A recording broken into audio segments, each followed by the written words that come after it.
Good morning and welcome back to your third day of School American Heritage. Today we have some sports news, including the details on the Game of the Year, a report on the annual American Heritage Summer Camp Color Wars, an inside glance at a very special family, and what your classmates and teachers did this summer, and of course all the latest campus news. But before we get into any of that, I'm Christy. And I'm Connor. And you're watching WAHS News. American Heritage never stops, so neither do we.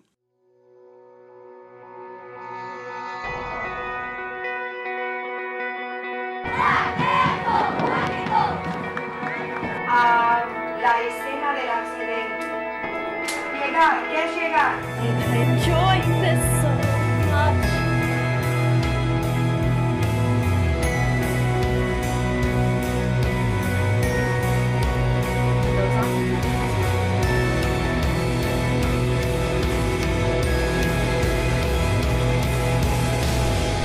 This is WAHS News, the nation's best high school daily show. Today is Wednesday, August 27th, 2014. I hope everyone has readjusted to early alarm clocks and being back on campus by now. Well, Connor, I don't know about you, but I spent my summer here at American Heritage. In summer school? No, summer camp. Oh. Anyways, this year's annual Color War was definitely the best one yet. Although many of you may have missed it, as always, WAHS News has the story of summer 2014's biggest event.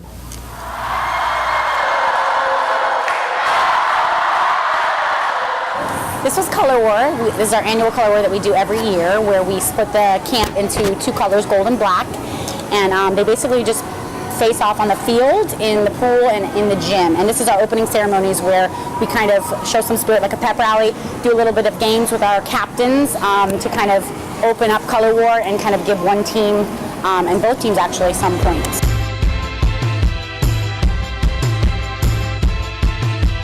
This is Color War. Yeah, we are trying to beat gold.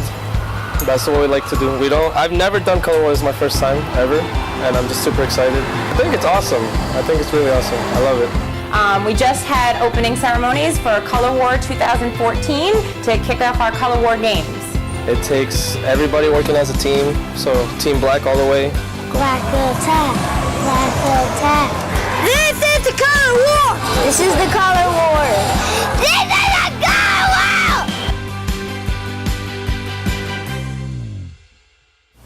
Congratulations to the gold team. Wow, Christy, although I know the Color War may seem like the sporting event of the year to you, I think that Nina has an even bigger event to tell us about. Nina? The defending state champion boys swim team is off to a great start, beating Somerset Prep in the opening meet of the year. The girls also defeated Somerset in their opener. If you want to catch the swim teams in action, they'll be in the pool Friday versus Pinecrest. Volleyball opens their season against Pompano Beach on the road, hoping to improve on last year's 9-win season. The home opener will be Friday against Archbishop McCarthy. Boys and girls golf tees off against MacArthur today at 2:30 at Lagomar.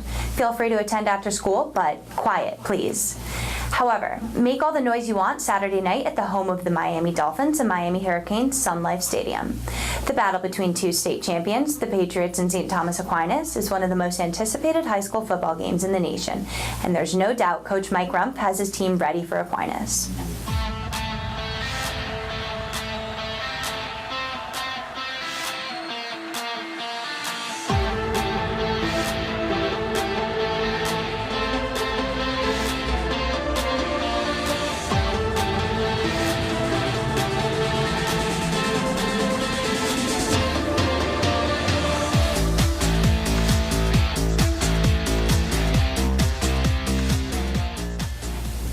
Naturally, we hope you go to the game, but if not, it will be broadcast on Fox Sports Florida. That's all for sports. I'm Nina. Now back to Connor and Christy.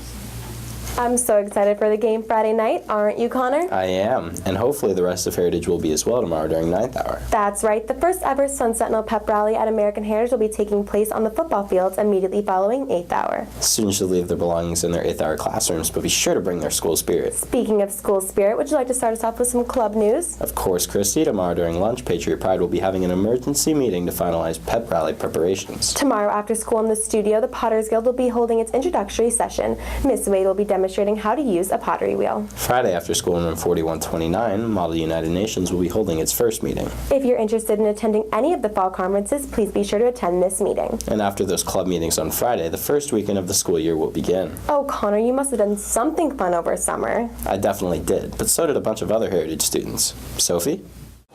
Welcome back, everyone. As you can see, it always rains here in the Sunshine State. I just hope the rain didn't follow anyone on your summer vacations. Let's go talk to a few of our students and teachers to find out. What were your plans this summer? I hung out with friends and I attempted to go to the beach. I spent the summer at American University taking a screenwriting and film production class. This summer I worked as a camp counselor here at American Heritage Day Camp. I just had a couple of sport conventions and I visited a lot of colleges, some parties. Did the rain ruin any of your summer plans? It actually did. On our last day of shooting, we were supposed to get a shot outside, but it started raining. We ended up using it to our advantage and got like a really dramatic in the rain shot, but I mean, it wasn't supposed to go that way. Yeah, every single time I won, actually. It made my dismissals when we had to move all the kids a disaster.